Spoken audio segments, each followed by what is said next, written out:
left unsaid. Days that can't be counted by the time till rent. Tomorrow's just another like the one that comes next. The corner of the highway that leads to the job at the desk by the boss with the elegant watch. The tick of the clock and the tick of the clock mark the moments till the ticking stops. Erin McGoff, welcome to the podcast. Thank you for having me. I'm excited to be here. So let's start with your story because it's 2020 and you're living in a 400 square foot apartment in Brooklyn during the pandemic. So everyone can relate. Yeah. You decide to post a video to TikTok, which was a tutorial that answered the question, quote, how to answer the worst job interview question ever. And that question is, tell me about yourself. So what happened next? First of all, what's your answer to that? And then how did that snowball into you and I talking today? It's a good question. Yeah, so I was working as a freelance video editor. You know, the film industry had kind of shut down, so I was really bored and I hopped on TikTok like a lot of other millennials did. And I don't know, I've always really, really loved giving career advice, and the film industry requires you to be really scrappy. So I just gathered a bunch of these great tips and I just sat down and I posted, how to answer the worst job interview question. Tell me about yourself. And I showed some like bad examples, which were pretty funny. And then I showed my template, a good example, which was past, present, future. So 2 to 3 sentences about your past, 2 to 3 sentences about your present, what you're currently doing, and then 2 to 3 sentences about your future and where you want to go. And I remember I just edited it like right on my phone, even though I'm a professional editor and I had a whole setup. I just did that, added some captions, and then I went to bed and I woke up and it had millions of views. And I was like, whoa, okay, there's something going on here. Have you ever taken an improv class? Maybe when I was younger. Yeah, I did theater when I was younger. Yeah. That concept makes me think of an improv exercise that we teach here called 60-30-10. And often what we'll do is like, tell me about yourself in 60 seconds. And then we'll make you tell us about yourself in 30 seconds. And then you have to tell yourself in 10 seconds. Because you never know what room you're going to be in or what the vibe is. And sometimes that calls for that full minute. And what's always interesting is when the 60-second happens, we're always like, who felt that was too much time? And that's half the group. And the other people are like, it wasn't nearly enough time. We're like, okay, some people are not working with like all the stuff that they got available to them. And other people aren't aware of the other on that. And so this is what I love so much about your book, which is it is grounded in a very specific reality that you've existed in terms of your career, but also an understanding that when the context is different, everything else is different. That is against the business book trend of, hey, I'm going to give you 5 things that are guarantee your success. Yeah, I'm a very new person. And you're right. That's one of the first things I talk about in the book. The first thing I say is like, hey, if I give advice and you feel weird about it or it feels unnatural to you, don't do it. It's important to do your personality. Okay. One of the things that I realized when we started working in business schools across the country, and we've done a lot of work with those folks, is that they traditionally were not teaching anything that you would actually need to know when you get in business. Sales, relationships, whatever. And this is a thing you refer to, I think, as the hidden curriculum. So can you tell us what that is? Because that underlies the whole book. So the hidden is a group of unspoken rules and etiquette that exist in the workplace. It formally teaches you these things. There's no classes in college or high school about how to act in a job. These are traditionally you have to learn from your community, and most people don't have access to those kinds of people who can teach them these things. So they either have to learn hard knocks or actually don't learn at all. So many people never get their salary because that's rude, or maybe their parents even told them that's rude. But the hidden curriculum actually says, no, that's an etiquette in the U.S. professional culture in the United States. So the book is writing down these hidden rules and this hidden curriculum that no one ever formally taught you. But my whole thing is access to it. So the book is like, here it is. So it's interesting. So we share a couple things, right? We're both Leos. We're both the youngest of 6. That's a huge thing. I'm like double your age. I only figured out like maybe 10 years ago the stuff that you put in this book. So I don't know how you got so ahead of the curve. And there's a bit of revealing you do in the book because you write, quote, I have a zeal for creating meaningful change with a dangerous level of curiosity and a tragically open mind. I believe there is no one right way to do anything. Anyone who tells you they have all the answers and everyone else is wrong is selling you something, end quote. Where did this come from? Yeah, I've read a lot of the business books. A lot of my favorite books behind. And I always just felt weird when people told me that there was a way to do something. I don't think that I always say in my followers is don't just seek advice from lots of wise, reputable sources, and then hear commonly repeated. Go with what you feel like. So yeah, I guess it's just part of maybe why people like my brand is because I don't know everything, which is too. I hire and have to get hired. So yeah, I guess I'm just a bit more relatable and less of the type of author who's, pretending that they know everything, because no one knows what they're doing at the end of the day. I even have my mug says no one knows what they're doing. So I think that while you should attempt to be a master of your craft and be really good at what you do, at the end of the day, we're all out here winging it and no one knows what tomorrow brings.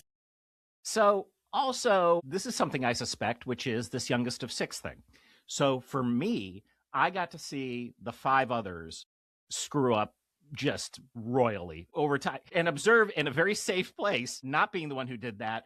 And then also seeing what maybe worked for them. And I don't know about you, but like my siblings are like radically different. You would have no idea that we were actually related to each other, because it's just like, and I remember too, this is just funny because my dad was a radio TV guy here in town, and he got free records. Like, so every Friday he'd come home with a stack of records, and my brothers, we went in order. So it was oldest to youngest. So I got the last ones, which were all the new artists because they didn't know who they were. So inevitably, it was like, 2 years later, because I'm going to show my age now, like I've got the Elvis Costello, the Joe Jackson, the, like U2. They didn't know who U2 was. And they're trying to trade me Bob Marley and Eric Clapton records for this stuff. But it was all in this sort of unique viewpoint. So do you look at your family dynamics as something that might have influenced this? Yeah, you hit the nail on the head. It's funny. When you grow up the youngest of such a big family, it's exactly what you described. You get to watch everybody else try out things and then learn from their mistakes. And one thing that I never really got to do was like make my own mistakes. Like I had all my older siblings constantly giving me advice, unsolicited feedback most of the time about what I should be doing with my life. And, you don't really get to make a lot of mistakes. And part of me is grateful that I don't have too many regrets in my life because of their mentorship and direction. However, I didn't really get to learn a lot of things on my own, because a lot of them are telling you, don't do this, do that, don't do this, do that. I did this. And they put a lot of advice and feedback onto you. So maybe, that's why I like giving advice, is because I've been given advice my whole life. So I like to be the big sister because I never got to be that. I was always the little sister who was, as you know, being the youngest of six, you're the smallest in the room. You're the youngest in the room, you're the quietest in the room, you're the dumbest in the room all the time. And so I'm grateful because I got a lot of advice and feedback and direction and I said mentorship. They're still all mentors to me in different ways. But I very much like now being the one who can actually give advice and give back to other people. Totally the same thing with me. So you write about an internship that was basically a bust. This is when you were a freshman. And you note that you say, quote, "It took me years to realize that to a great extent, this was my fault," end quote. How so? Yeah, my first, production internship, the company was fine and the people that worked there were fine. But I signed up for this internship and I wasn't clear about what I wanted. I didn't speak what I wanted into existence. I don't think I knew what I wanted, and I don't think I knew it was available to me.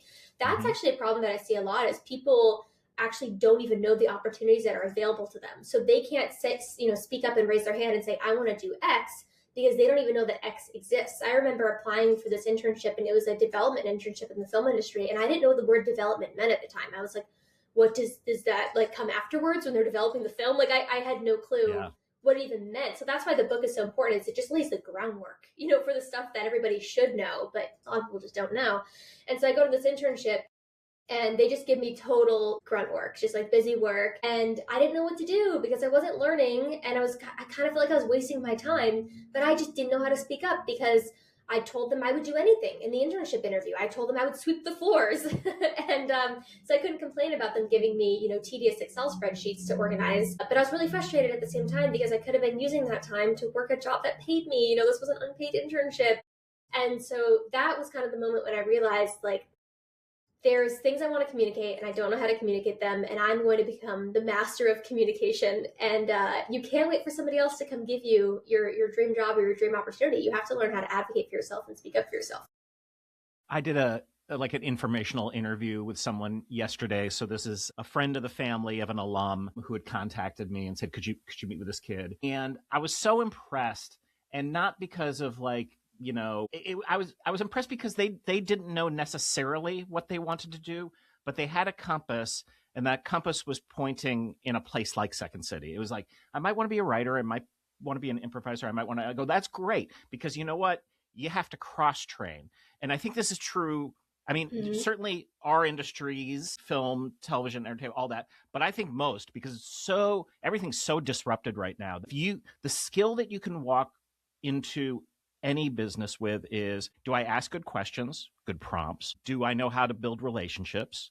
And can I navigate uncertainty? If you've got those three things, everything else can kind of be learned, whether, but those sort of essentials are completely necessary, because it's not like when I was growing up where it's like, oh, these 15 jobs will always be the 15 jobs. It's like, not anymore, man. Nope. No. And especially in the age of AI, sometimes people ask me, why didn't you write a book on AI? And I'm like, because AI is covered. Yeah. AI is taking on more technical skills every second of the day. It's getting better. It's like duplicating in what it can do. But one thing that it can never, ever, ever do is talk human to human. And interpersonal skills are the number one most in-demand skills that companies are looking for right now, because one, a lot of people don't have them. A lot of people don't know how to talk to other people. Nope. And they don't know how to work with people that they don't necessarily get along with, or they assume ill intent, or they don't know how to get through or communicate their ideas. And number two is AI is taking on a lot of these technical skills. So, if half your job is technical and half your job is dealing with people, and the technical stuff is getting eaten up by AI, you really got to learn how to communicate. That is the most valuable skill set right now. So that's why my book is so important, is teaching people how to talk to other people in a way that's authentic and effective to them and gets them to that desired outcome. So yeah, there's a lot that I could say there. So I had a pet peeve a while ago. It's no longer a pet peeve, but when people would contact to have me go speak at their organization, it's like, creativity, innovation, leadership, teamwork, all those things make sense. And then they would say, do you do storytelling? And I would sort of like bristle a little bit, which is kind of silly, because all I do is tell stories. That is what I am actually known for. But I never thought of myself as someone who could teach storytelling. As I sort of dug into what storytelling is, and I think you've done this work, is that it's not just about like spinning a yarn. It's also about, what story are you telling yourself about who you are, what you might be able to be. And those self-defeating stories seem to lay at the heart of any contemporary dysfunction that we've got going for us. And I mean this writ large at the political crap that's going on in the country. And I mean it with Barb 3 doors down, who's having a bad day. Yeah. The story that we tell ourselves about ourselves, it will determine the entire quality of your life. So many people have a story where the power is taken away from them. And I always tell people, and this is why I think the first or second chapter of the book is dedicated to self-awareness and mindset, is that if everybody's dealt a hand of cards, and some people are dealt a royal flush, and most people are dealt a mediocre hand, and some people are dealt a really, really bad hand. You have no control what hand you're dealt in life, but you have 100% control how you play those cards. So some people have an advantage right off the bat, and some people have a huge disadvantage, but most people have a normal hand. And so you can choose to tell a story where you're the victim and you're not going to thrive and you're not going to succeed and you're not going to be happy because of the cards that you were dealt. Or you can tell a story where you are going to be the hero and you're going to be a role model to other people and show people it doesn't matter the cards that you're dealt, because you can play them really well.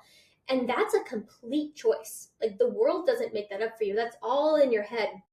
And so I always encourage people to be their own role model, to be their own best friend, to be the hero of their own story, and don't wait for other people to come in and swoop you off your feet and be your hero. You got to step up to the plate and be the hero of your own story. So it's all about that story that you tell, especially like even like when you go in before a job interview. If you go in saying, why are they interviewing me? Like, I don't belong in this interview. You just took away all your power and you're not going to get the job. But if you go in saying, I'm a great fit for this role. They saw my resume and they loved it. And this is just a meet and greet. This is a culture thing. I'm going to knock these questions out of the park. Now that's something that you can work with.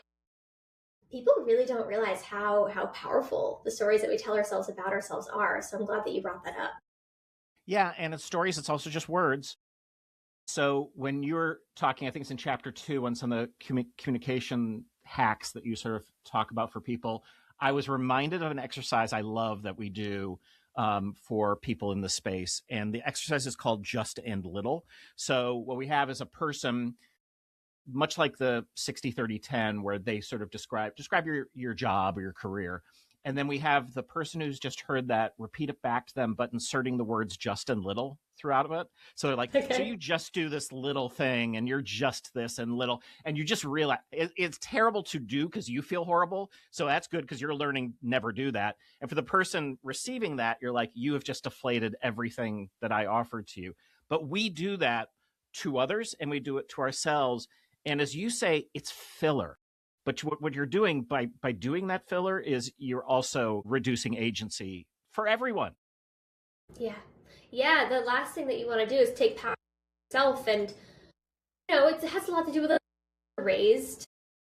If you're raised around people who speak like that, how you're taught to operate, it's so important. That's why the first chapter, because I told my ed in the beginning, they were kind of like, wow, whole chapter on like mindset. Because there's no, in teaching people if there's nothing behind them, if there's no confidence behind them, you can't go into a negotiation believing that you're going to everything in your life act against you in that negotiation. Believe that money out there and person and negotiating is you have to reset your mindset and snap that on and off. That's every single day of your confidence. So yeah, it's very, very important. All right, let's get to something else that's really important, which is don't write crappy emails. This is now here's the thing, like, you grew up and there was email, right? Yeah. I grew up and there was no email. So at a certain point, I've told this story before at Second City, we got, this is like 1990 something, and a kid who was in the teen troop wired the Second City for this thing called the internet. And so this all saved God. And I'm realizing no one ever taught me to write an email. No, I don't think anyone ever taught you. I'm very confused by this because it is the mode of communication in all business. So you have 4 steps to writing better emails. Can we go through the 4? Yeah, definitely. I'll prompt you. Okay. So number 1, get the basics right. What do you mean? It's just like what you said. We never class or a course, there's so much professional etiquette where it should be written down somewhere. There should be one universal resume template that everybody uses. But there's not. It's just everything by trying to figure out what's wrong. And it's the same thing with emails, is we have a universal standard. And it also changes from company to company. That I talk about, companies have a really lost written communication style, others have a more buttoned up. So of course it depends on your industry. But as far as the basics go, have a strong subject line that communicates exactly what you want. Keep it short. I think I say if it's over 5 to 10 sentences, it should be a phone call, just kind of like the basic things there. It's all written out in the book because it's not written out anywhere else. Yeah. You also say, as a general rule, written communication at work is for giving or asking for information. That's it.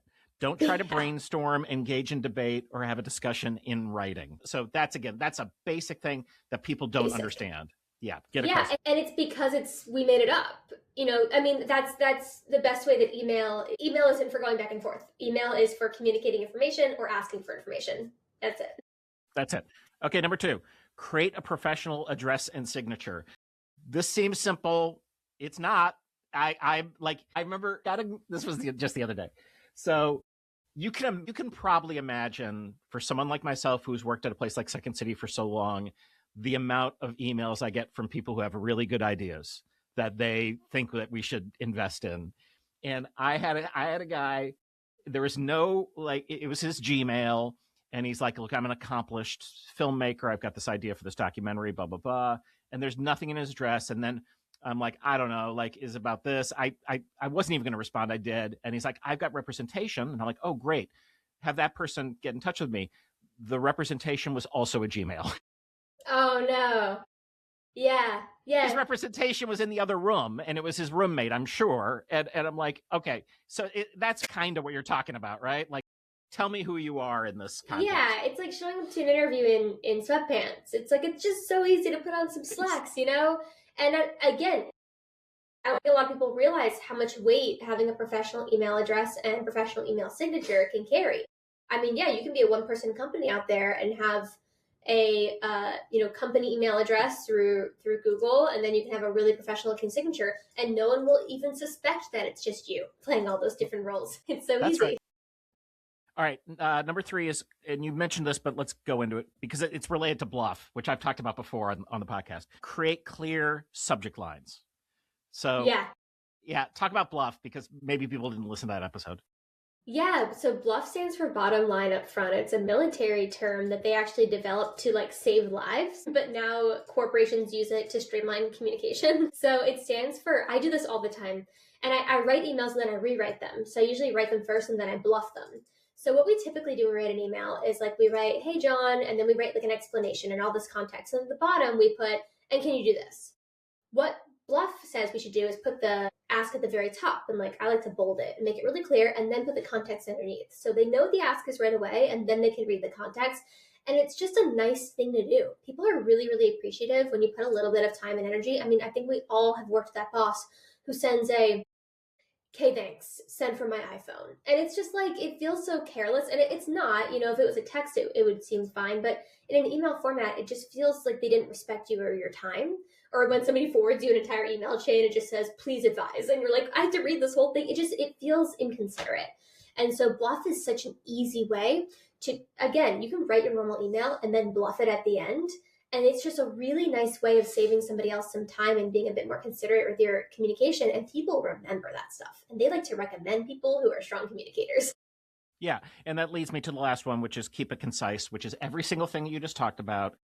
Like I had a playwriting teacher once, and I've used this line a million times and it still resonates for me, which is she told me, if you can't tell me your play in a sentence, you don't have a play. Keep it concise. And if you can't for some reason, you have not vetted your own brain in terms of what you want this communication to achieve. Yeah, it's like in the film industry, you have a log line, which is a one-sentence explanation of your film. In business, you have your elevator pitch, which is, you know, your 30-second pitch, like you mentioned before, of who you are and what you're doing. The ability to communicate concisely is rare.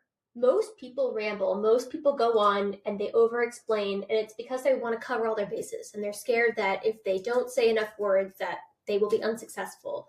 But the opposite is true. You have to learn how to be concise and respect people's time.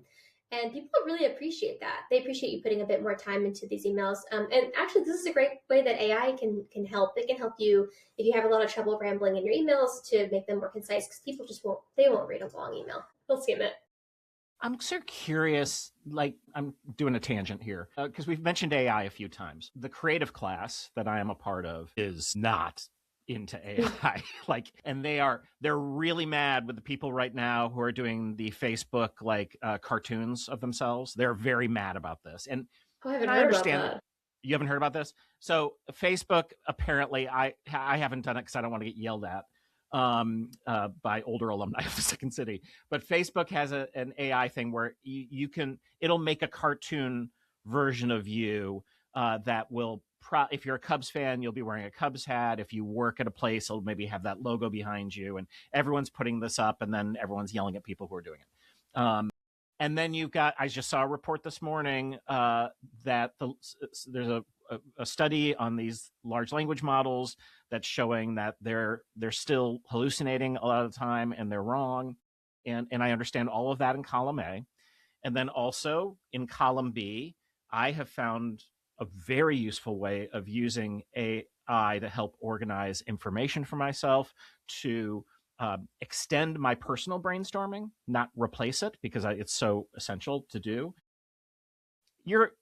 As a young person, I imagine you're going to say you have a little easier time handling the technology, but I'm just curious, what's your AI attitude these days? Oh, loaded question, Kelly. I know. AI everywhere. So I don't see AI as like a new feature. I see AI as a scientific discovery. I think it's like we discovered water on the moon and we're all trying to figure out what does this mean for humanity. It's a really, really big deal. It's very overblown in the short term, and I think it's extremely underblown in the long term. We've already seen AI capabilities just in the past 2 years get so much better. And I think we still have another 5 years of slop and hallucinating and ethical dilemmas and real questions. And yeah, I think the creative industry is really grappling with some very, very tough realities right now. And I know that, I came from the film industry. My husband's a graphic designer. Like, this is very personal to us. At the same time, what my feelings on AI don't change anything. We discovered water on the moon. Like, it's just here and it's here to stay. And my case for people to care about AI and embrace it is that if good people with consciences and ethics choose to abstain from AI, it will only hurt it or it'll only hurt humanity, because then the weirdos are going to have control over it and they're going to do weird things with it. And that's like the worst case scenario, because like with any new powerful technology, like the internet or computers, they can be used for great good and great evil.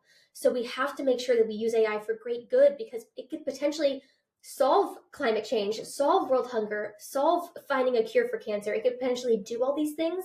But if good people aren't using it to do those things and we're abstaining because we think if we close our eyes, it'll go away, it's just not going to happen. So I'm like you. I like to try, and I'm AI curious, as I call it. I like to try and find ways that it can make my work more efficient. But I have tried to use it to like write or do anything creative, and it is so bad at it. Terrible. And even if you think it's good, it's not. It's crushing your creativity. This is original. AI will never ever be able to replicate this, or your head too. I'm poking your head.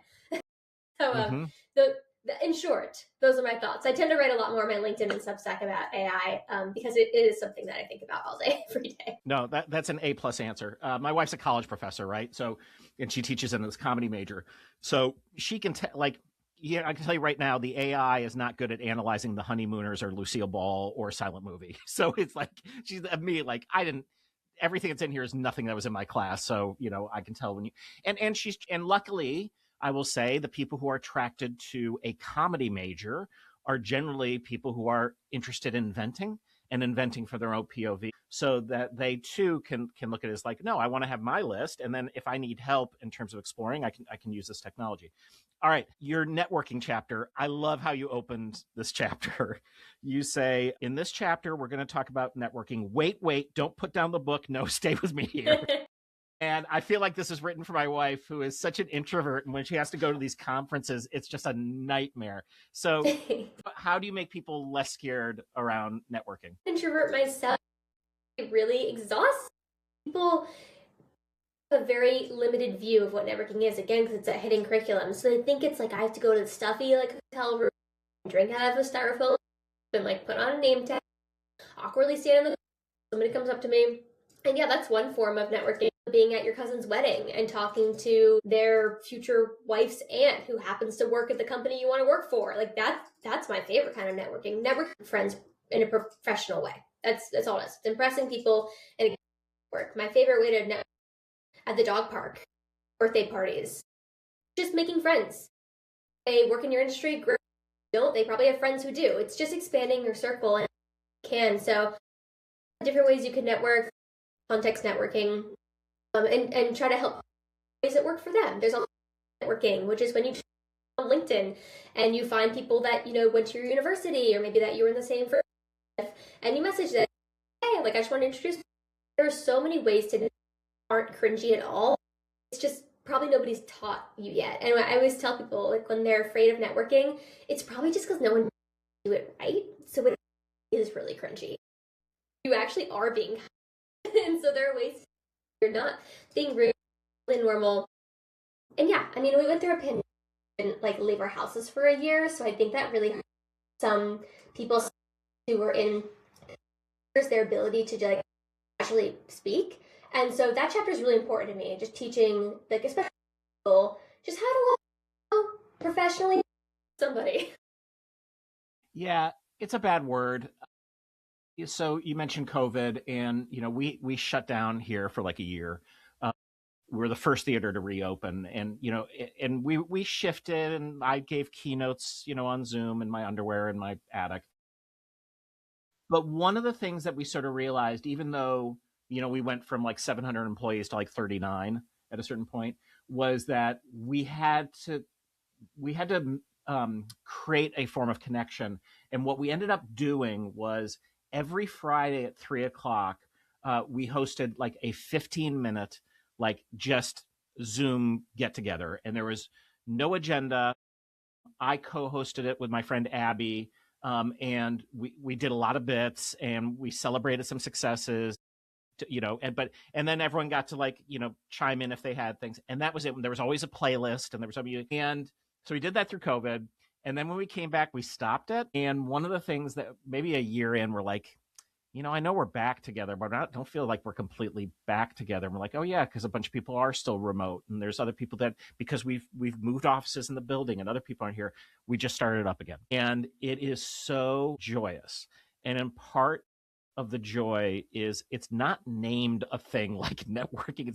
It is, I think we're calling it Yes App for some reason right now. And I don't even know, but that's what it is. And so it's almost like you have to design purposeful play for yourself when it is not being designed for you, and that's often.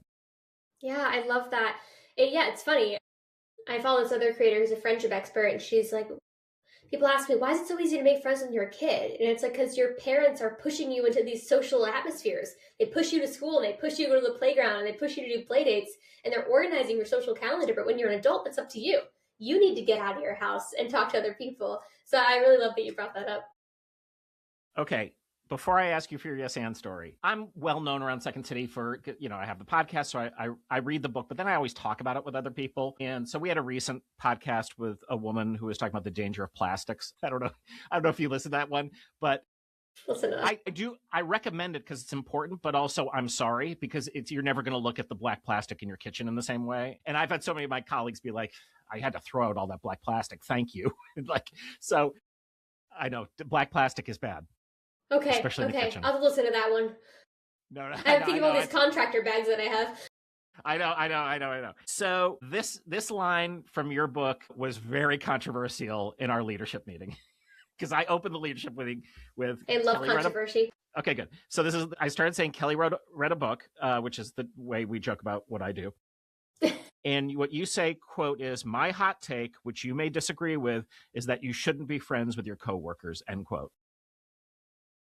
Yeah, that was one of those lines where I put in there where I'm like, ooh, this is going to be spiky. I then go on to talk about it, of course. Here's the problem with giving career advice is you're talking to everybody. So you're giving general advice for specific scenarios. I think you should absolutely be friendly with your coworkers. I have very, very, very good friends who I've met at work. I just don't think being friends with your coworkers should be your number one priority. I think working with your coworkers should be your number one priority, and that you should just have different conversations with them than you would have with your friends. Because your friends, if they piss you off, you can just stop being friends with them. But your coworkers, you got to work with regardless. So I make the case for professional speak because it helps people create boundaries at work. And I think that boundaries are really important because I see when boundaries aren't used at work that people can get themselves into trouble. And it's not a good way to advocate for yourself. But to be clear, I think it's perfectly fine to be friends with people that you work with if you want to. So can you take a stab or a guess at when I sat down with Shannon, who runs HR, and said to me, what do you think when I say this? What she said back to me? She probably agreed with me. She was half and half. So I think she got your nuance. So she's like, I understand the nuance. However, when I look at my list of like my 10 best friends, 8 of them I met at jobs. And it's true. Psychologically, if you have a best friend at work, your job satisfaction goes up by like 70%. Most of adults meet their adult best friends at work. So that's why I'm really a fan of people going into the office when they're younger, especially in their 20s, because I'm like, guys, this is where you can meet your future spouse, and you're not gonna have that connection with them over Zoom. So I'm really a huge fan of social interaction at work in person. What I mean in the book is the friendship should be secondary to the working relationship. I see a lot of people who go to work and they try to be friends with everybody.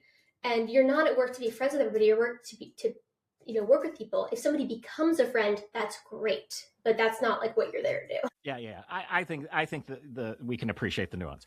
Okay. Yeah, there's a lot of nuance there. So my work besties are listening, like, we're not friends. So said meeting that I read that out before, and this is just last week. So it was our Wednesday leadership meeting. So it is the top leaders in the company. And I opened by reading that out. We had a good laugh and everyone sort of chimed in. And then my boss, Ed, said, interesting that you bring that up because I'm announcing today that I'm leaving the company. So I literally like pulled up the chapter about, how to quit your job gracefully to him. We had a good laugh out of it. But I will say this, he did what you recommended. And I'm sad because like really he's actually become a friend. He's a good friend. Yeah. And he's a very good leader. And he was a leader before he was a friend. And that's what I appreciate. But he left with joy. He left with, clarity. And he and I would talked about this before about like, I've probably worked here the longest of anyone except for my wife. And Ed is pretty senior in terms of different roles, younger than me, but still senior. And it's like the thing we learned early on is don't burn bridges.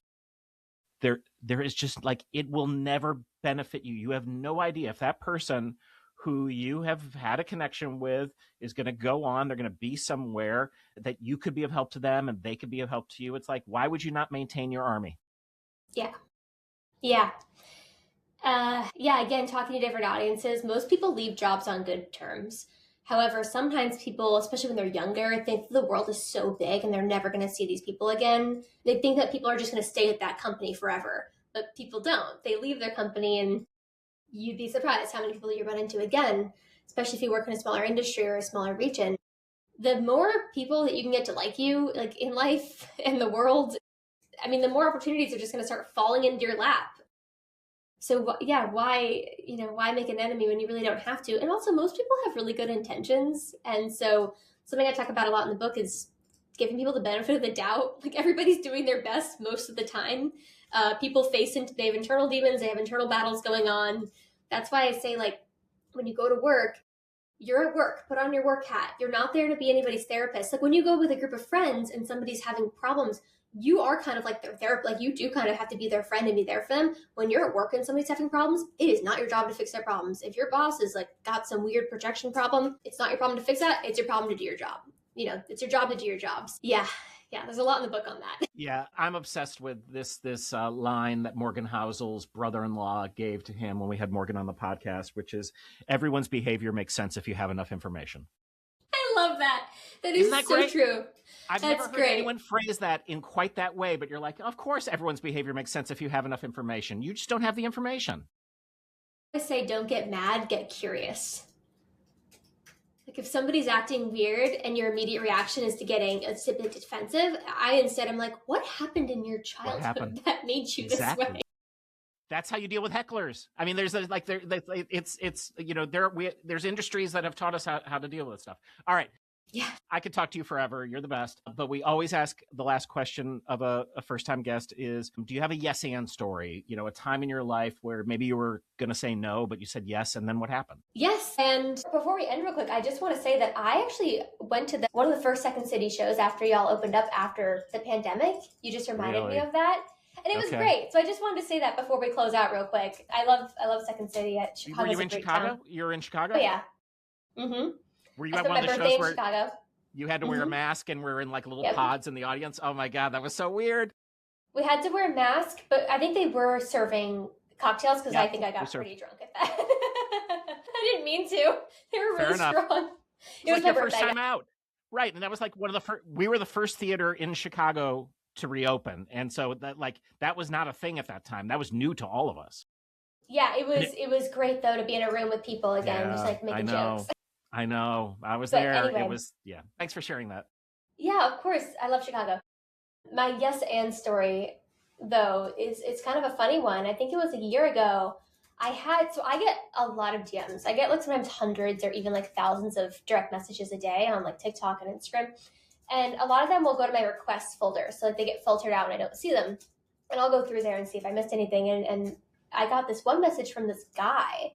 And it seemed like a sketchy message at first. He was like, hey, like I heard about you and I want to set up a call. And usually I would ignore that. I'd be like, no. But I had this like yes and moment where I was like, something about this doesn't seem right. It doesn't seem very sketchy to me. So I responded to him. Long story short, it resulted in the largest deal in my career, and I haven't announced it yet. It's gonna be announced next month, hopefully. But if I hadn't said yes and like to that message, I never would have, discovered this guy or this deal, this relationship. So yeah, that was definitely a moment where I went against the grain of what I would normally do, and thank God I did, because it was a great partnership.